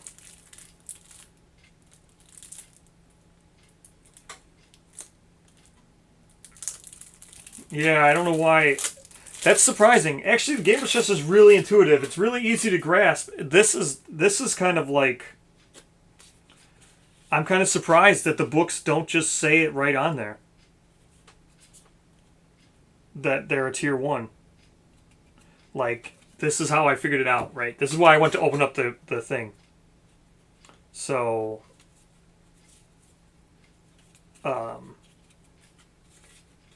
there's these cards here. No, they don't. That's so there's these cards here, and these cards say it on them. So deadism here is a 1. So it just says it on these cards, not on the books. So fascism is a 1. Impermeism is a 1. Lanternism is a 1. Collectivism, gourmandism, optimism, regalism, verminism. Those are 2s. Ambitionism, champion. Those are 3. So you have to, yeah. So there's these cards. I'm assuming this is for the nodes system when we get campaigns of death, when you can randomly assign your whole game. So dreamism is a core. It says C on this card. Survivalism is the starting philosophy. Survivalism is the only one that says starting like it should say that. So here, I know you can't see it, but even with the thing, you see where it says, like, you can kind of make out 2 blurry lines there. But then on survivalism, you can see 3 blurry lines, right? So that 3rd blurry line says starting philosophy. So survivalism, and then you've got these ones that you can't gain. So, or you gain these at random other ways. So we got deadism, fascism, impermeism, and lanternism. These are our tier 1s. I'll draw at random from there in a second. I just want to make sure I got everything. And the 2 we draw right now will be the 2 that I use tomorrow when I play, assuming I get my new capture card. So we've got, yeah, lanternism, impermeism, fascism, and deadism. Along with these 2, along with the survivalism and the dreamism. But let me make sure it's only 2. Or not make sure that it's only 2. Let me make sure that they don't tell me which ones to use.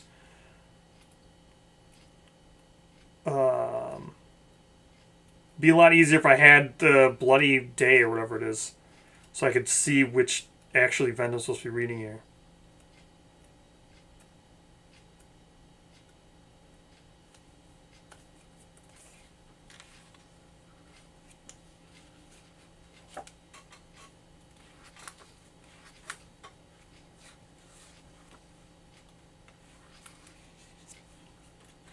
Okay.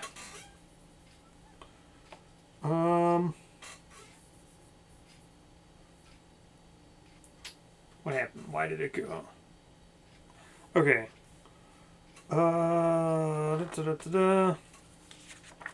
know I saw it in here once before where it tells you how to build for Ark Survivors for the Dream... People of Dreamkeeper. Here it is. Does it tell me to use specific ones? Fighting Arts, Innovations, Monsters, no, no, no. Terrain, no. Wanderers, Seed, no. Dividers, no, no, no.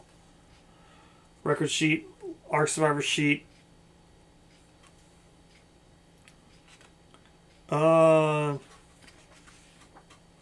It does not. So it looks like I'm getting 2 random tier 1s. Doesn't say anywhere on here for this setting up People of Dreamkeeper that I shouldn't just get 2 random tier 1. Okay. Here we go. Which ones am I going to get for our first campaign? Where'd I put them? Right here. Alright, here we go. Shuffling up. And then, yeah, it's close. I got to end the stream here soon. But we'll, like, not that soon. Like I said, we'll go over the knowledge cards. We'll look at the other ones. I'll spoil the other 2.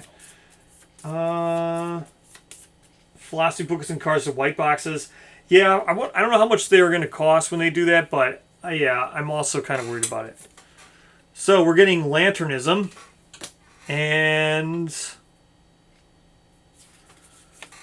what's the other one? I kind of want Impermeism, but we'll see what happens. Oh, I got it. Okay. Lanternism and Impermeism. So we're going Deadism and Faceism. We'll look at those. So we're going to look at these 2. Yes. It was great meeting you at Gen Con as well, if I'm assuming you're the person I'm thinking you are. Yes. It was fun. Yep, I did that as soon as we got it up. As soon as I could, as soon as I got home, I did it, and that was definitely fun. I know there was a lot of people made comments on it too, saying that they're also excited about the Ruffians. So, what did I say? Which ones are we looking at now? Which 2 did I not draw? Faceism and Deadism. Let's go. Let's look at these. So Deadism, right here. We're going to check this out. We'll read it out. We'll see what's got Deadism going on. That way at least we can have fun looking at some new systems. So, Deadism. So here's how philosophy will work. You'll get the little booklet here. I know, stupid autofocus. I hate it. You'll get the booklet here. So, you are dead. And this is the land of the dead. Is this land of your eternal respite or a prison of the damned? Gain 1 Lumi. So, with Lumi, the way that's going to work is, I know I talked about it in the primer video, but with Lumi, it will be, it's like another currency for you to spend, like survival and insanity and stuff like that. It's how you pay for, it's the cost that you're going to get for these knowledge cards, right? So the reason why you're going to want to track how much Lumi you have on an Ark Survivor is, so for example, well, I can pull out the Deadism ones. So this is Collectivism, Gourmandism. If I can find the Deadism ones, we'll talk about them. Optimism, Regalism. I don't think Deadism is going to be here because, of course, it's not going to be. So I'm going to just grab the one I sleeve since I already showed it, so I don't spoil more stuff, so I don't spoil more stuff. I don't know where I put it. Oh, here it is. So you'll see up here in the top corner there'll be a number. This is how much you need to spend when you spend Lumi to gain your new knowledge cards and stuff. Got my gambling chest today. Oh, good for you. Fortunately, I'm out of town. Oh, but at least you got it. Yes. I know. I've been really good with the spoilers. I've been trying to. I've been, showing stuff that I think is still fun and stuff, but more so just trying to explain systems and stuff. So then, yeah, you'll see it be up here. You'll get a 1 in the top corner. So that way you'll do it, and then you'll gain your knowledge. This is a tenet. So the tenet's what you gain right away. So if I go back to Deadism here, when you first gain it. So when someone adopts it, your neurosis becomes disembodied and your tenant becomes death poet. Disembodied is nothing matters. You cannot gain insanity. So next, you would then roll when you do this. You'd adopt. You'd see what you'd get. So for this one, it would be the knowledge evermore. Let's see if we can find knowledge evermore, and we'll check that out. So then, as you play, these become like your fighting arts basically, and you're gonna like siege your entire settlement with them, and how to use it and stuff. And then as survivors are born and stuff, they'll gain new knowledge and stuff. So these basically do replace things. Autofocus is not going to let you be spoiled by all this stuff anyway, but everyone loves Lucy, so I'll just show Lucy here. Good old Lucy, right? Maybe Lucy has an entire knowledge thing dedicated to her. Who knows? Maybe all the starting survivors have one dedicated to them. Who knows? Nope, that's not the right one. That's not the right one. Evermore. Evermore, evermore, evermore.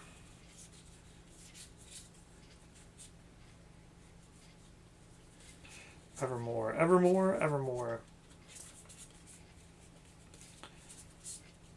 Man, yeah, these cards are nice and crisp because they're having trouble like sorting them. Like I can't fan them easily. All right, there we go. One more. I gotta open up another one to try to find Evermore here. So then you'll learn this knowledge, and then as you level up with your philosophy, you're gonna go through these things on the bottom of the cards, the observations here.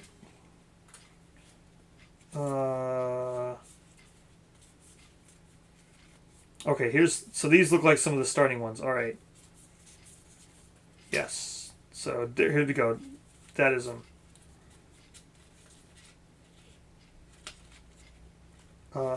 Dark Eye, no. What do I want? Death Poet. So Death Poet, okay.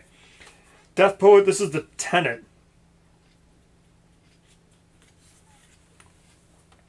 So this is the tenant, and as you see here on the bottom, the observations, these work exactly like the White Speaker, the 10th anniversary White Speaker evolving fighting art. So I've talked about that one, I know, and I've explained all the rules. So as you do those observations, so this observation is when you suffer brain trauma, you gain one of the boxes, and then when you get 2 boxes, do not fill these white boxes in the bottom of the card. Do not do that. I saw at the demos and stuff, they had these white boxes like marked off with Sharpie and stuff. Don't do that. Just do it on your record sheet. Don't mark up the cards. So then you suffer brain trauma, you gain 1. So after having 2 observations, that's when you increase your tenant. You go back to the settlement phase and ponder. So it's not like with weapon proficiency and stuff where you do it right away, right? Where you ponder, or where you'd gain your weapon proficiency the second you hit age. Wherever it was you hit age, you'd gain your fighting art, you'd gain your bonuses, you'd roll on age, you'd roll on bold and all that stuff. With these, you have to wait till you go back to the settlement phase, and then you have to spend the Lumi to get this. And then you'd increase your tenant, and when your tenant increases, that's when you go up in your whole rank. Or no, when your rank increases, it's when you rank up on your philosophy. So on these things, where's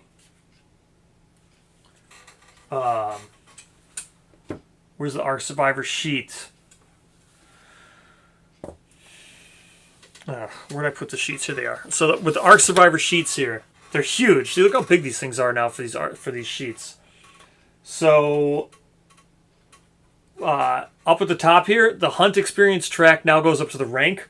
So when you rank up on your thing, that's when you go up your rank in your philosophy. And when you up your rank in your philosophy, that's when you go back to the book, go to the next page. So we just talked about deadism for page 1. Oh, I forgot to grab Evermore. So say you get Evermore when you do that. Where was it? It was not this one. It was this one. Nope, this one.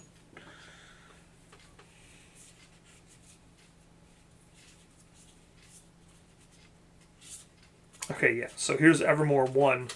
So for Evermore, oh, this is the Undeathable one. This is neat.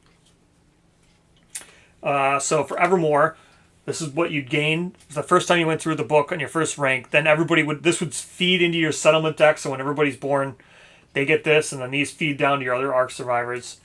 So for Evermore rank 1 here, you know this world is the afterlife. You are undeathable. And then undeathable is, if you would die, roll 1d10. On a 6 pluck, you inexplicably survive. Whenever you inexplicably survive, gain +1. So you have to inexplicably survive 3 times. So you have to roll that 6 plus 3 times to advance to Evermore 2. Once you advance, so then you go back, you ponder, you spend your 1 Lumi to go up your rank to the next one, which is Evermore 2. Get your nice new card. Evermore 2. You were astoundingly wrong. Even this is the afterlife. You can still die. And worse yet, the next world is even more horrific than this one. Your fierce peaks suffer random brain trauma for spending in action. So that would be the next one. Then that tier, so Evermore 2, would permanently replace Evermore 1 in your knowledge deck. So then everyone's just gaining Evermore 2. Then when you rank up, you go to your next rank. This is the one survivor who ranks up for when they hit, instead of doing hunt. Trigger your next book page. So here we go, Deadism rank 2, Death's Regret. You do not exist beyond death. Are you chosen to continue for a purpose? Are there appalling sins balanced against you? What life become this death? Gain 1 Lumi and roll 1d10. So then you gain, on low rolls, you gain disorders, it looks like. Mid rolls, you gain the next knowledge. High rolls, you gain a better knowledge. Then you add those to your deck. You continue down the next thing. Knowledge, I think you're limited to having 2 knowledge. You can pursue at one time, but only 1 philosophy.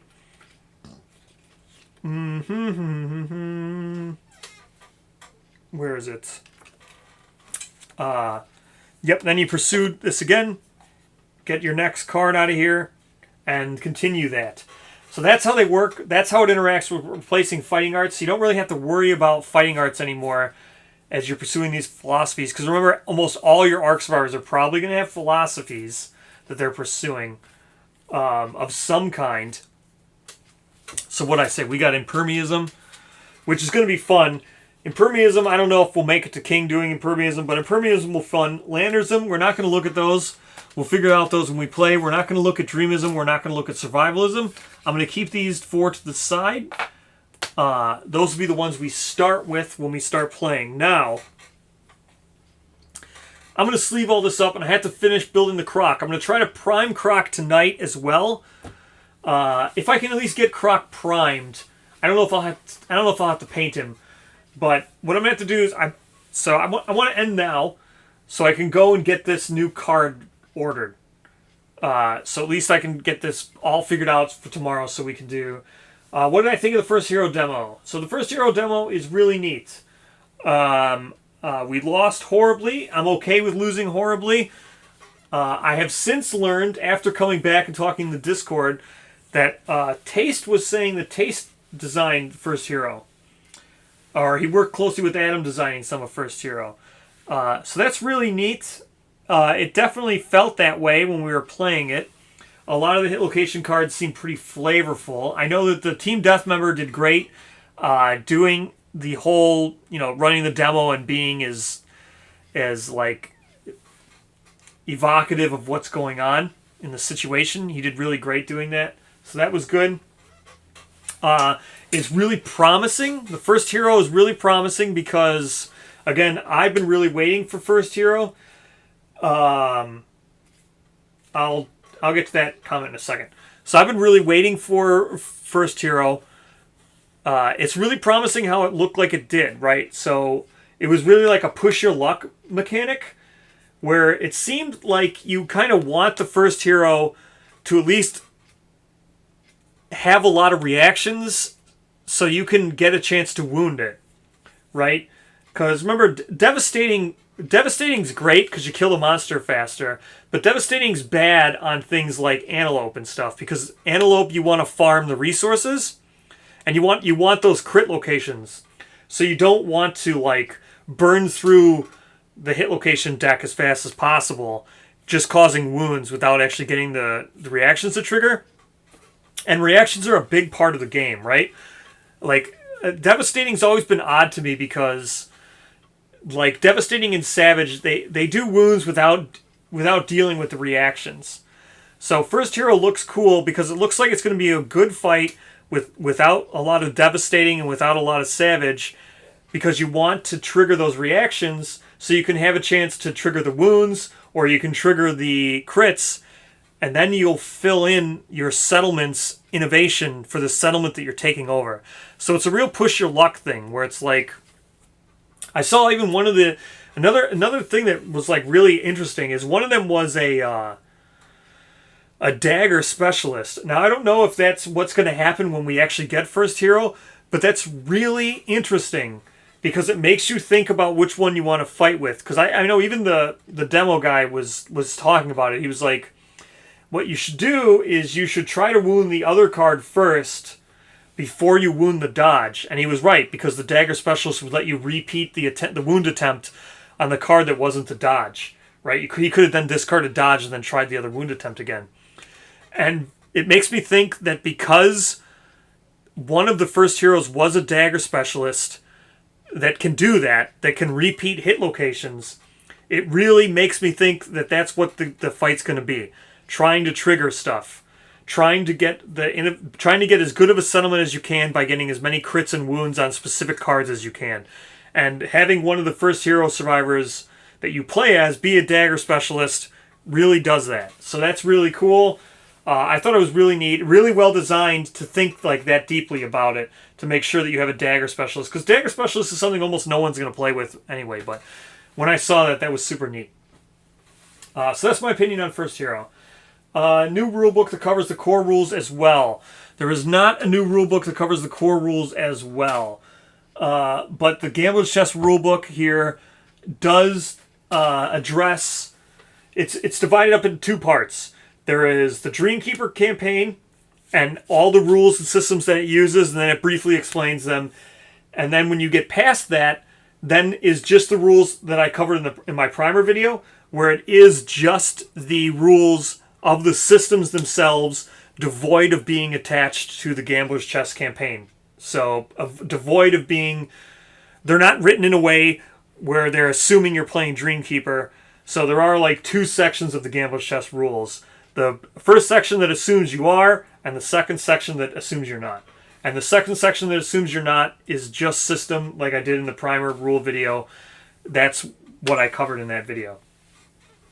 The part that's devoid with no spoilers. Impressed with the First Hero demo, it looked great. Yes, the First Hero demo was pretty great. I'm glad I got to be able to record it. I also saw in the Discord, Taste was talking about why they did it that way, and I thought that was funny. They were talking, the reason why they did it, where it was a secret First Hero encounter rather than just having it on the table all the time. So when you went to the Kingdom Death booth, there was the Croc demo and then there was a Lion demo. And the Croc demo, every once in a while, would be switched out with First Hero just at random. And the reason why the team decided to do that was they really wanted to make it feel like it was like back in the days of like when the internet existed, but it was like bulletin boards. And like it wasn't like there wasn't like huge fan wikis and everything devoted to one very specific topic, and everything was going to be concrete evidence. They wanted to make it feel like, hey, when I went to Gen Con, I played First Hero. Did you see that? And someone else was like, no, I didn't see that. You're lying. Like that, they wanted that emotion. That's why they did that. And I saw Taste was referencing like back in the early days of the internet with like red and blue Pokemon, where that one rumor spread like wildfire that you could get Mew by surfing across and using strength to lift up the truck, and that's where you got the Pokeball from Mew. That's what they were trying to do with First Hero. So I appreciate that. That's why they closed it off. Sucks that it was closed off to some people But at the same time, I appreciate what they were trying to do. I think that's neat. And the fact that they let me record it. Not only did they let me record it, Poots told me a time, and I was able to go back, pull up my laptop, open up Discord and everything, and start talking in Discord and get Lantern's Reign people to come play with me too. So that was really neat that they gave me a time. Really neat they let me record it. Really neat they let me set it up, and really neat that they let me get Lantern's Reign people to play with me. I appreciate all that. That was really cool of them to do that. But First Hero was great. I don't know. I should have asked, but the really interesting thing about First Hero is, one, obviously, that First Hero lets you skip forever, right? Lets you skip to Lantern Year 12 and Lantern Year 20. I don't know what deck that was. We were fighting the demo was the female First Hero, which is supposed to be the Lantern Year 21. So I don't know if that deck was reflective of Lantern Year 20, because Lantern Year 20 and Lantern Year 12 is quite a big difference, right? You would think that like the kind of innovations you want to be getting at Lantern Year 20 versus the innovations you want to get at Lantern Year 12, there's a big disparity there. Like, just like if you walk away from that getting Dash, Surge, if you have Dash, Surge, Symposium, I don't know. Let's say you walk away with 6 Lantern Oven, the 6 core ones you walk away with, right? That's fine for Lantern Year 12, right? It's not the best, but you're at least starting with some gear. But if you were to walk away with just Surge, Dash, Symposium, and Lantern Oven, and like 5 or 6 innovations at Lantern Year 20, that sucks. That's a little bit different. That's way late into the game. That's like Lantern Year 20 is technically post Gambler, post Watcher, right? You might not even be able to innovate anymore at that point. So like having Symposium into Lantern Year 21, that kind of sucks, because if you're gonna say you Lantern Year 20 and then you play Dreamkeeper or you play Lantern, you can't innovate anymore anyway. So Symposium's a dead draw. So that was interesting to think about. I probably should have asked like if there's going to be 2 hit location decks that give out different rewards, because there really should be. Because if you're skipping to Lantern Year 20, either you have a story event that gives you later innovations, right? So either you're going to have the fight's going to be always the same with the same hit location deck, and you're always going to get the same innovations, regardless, whether you're fighting the Lantern Year 12 or the Lantern Year 20. And then the Lantern Year 21 has another event, say it's like another trait, that when you kill it, you get more rolls on another D10 table. But either way, there needs to be more. You need to get more from the Lantern Year 21. I should have asked about that, but it is what it is. You know, you're so like... Gen Con's overwhelming, right? There's a lot of stuff going on. I had a lot on my mind. At the point that I had recorded the First Hero one, like, I did all those interviews all on the same day. So, like, right away, 10 or 11, I think it's probably about 11 o'clock, I think, is when I did the Townsfolk Tussle one. Then I went over, as soon as I was done with that, went over to Kingdom Death. That's when I asked, when can I run First Hero? They gave me a time. Then I had like a window of like an hour and a half or something. And then I had to eat. And I wanted to go check out some other stuff in Gen Con. But you're on like a timer. And then I came back. Then I had to set up all my cameras. I record First Hero. And then the next thing, like as I'm playing it, the next thing's in my mind is, well, I got to make sure I get Poots' interview. So I got to make sure to go talk to Poots, set up Poots' time and all that stuff. So I always had stuff on my mind. I should have thought about it more, but it is what it is. All right. That's it. I'm good. I'm going to get all this sleeved up, get Croc going, so we can start live streaming the actual Gambler's Chest, start playing and stuff. Yep, no problem. I enjoyed making the videos. I'm glad people enjoyed it. I know I set aside my Gambler's Chest for a while, right? Like this, I wanted to make sure I unboxed it on stream because I said I would. So I never even opened it yet. You saw me open it on stream today. So when I got home on Sunday, yeah, when I got home Sunday is when my gambler's chest was there, was waiting for me, and I hadn't opened it till today. So, you know, even I was waiting for this because I could have opened it Sunday, but I wanted to get those videos out, right? So I wanted to make sure I felt obligated to get those videos out for people. So the first Hero one, because it's mostly just what it is. The audio is what I had and everything. So I got the first Hero out one, and then I did the Poots one right away because I know everybody was waiting on Poots. Even the other video, like I know everyone was waiting on Poots, so I felt it was okay for me to do Poots first, and then I did the Townsfolk Tussle one right away as soon as the next day, and then I got that out, and then during that time I did open it just so I could start building Croc and stuff, but yep. So even I have been waiting for. Even though I had Gambler's Chest, I still waited 2 days to open it up for you guys. I really wanted to do the bean thing. So I really did want to unbox it on stream. So yeah, it's always fun. I'm excited to start actually playing. I'll get all this up. We got our core things here. I'm going to try to scan some stuff. I don't know exactly how it is. I'm going to do live stream. It's more difficult than I thought with my capture card dying and everything, so it is what it is. I don't know how I'm going to edit. Like I said right here, here's my actual way that I can see chat. My laptop is how I'm going to look at chat and everything for when we actually play. I think it's going to be this same kind of setup where hopefully I'm going to have my actual camera looking down at the board, and I'll sit at kind of like an angle so you get the whole board plus me in the very background, kind of like how I did First Hero. I think it's going to be, we're going to play through Gambler's Chest kind of like First Hero, and then I'm going to have my green screen up for all the cards and stuff. I think that's how we're going to do. I'm going to try to do it as much as I can. We're talking, when I'm saying as much as I can, we're talking like 5 or 6 hour long streams of Gambler's Chest. Back to back to back to back to back to back to back. Because I've got next week off too. So, I hope you guys are ready for Gambler's Chest. I'm ready to pump out like 40 to 50 hours worth of videos for you guys, live streams, every day, but on the weekend. So weekend is when I spend time with my fiance and stuff. So, but looking forward to it. I've got days off, so thanks everyone for joining me. Sorry, my cameras. Like I said, I always feel obligated to do what it is that I promised to do, and I felt bad. My camera busted up today. What a crappy day to have my Elgato capture card crap out. So, sucked. So I feel bad that I had to rely on a webcam to do this today, but it is what it is. I'm gonna get that overnighted.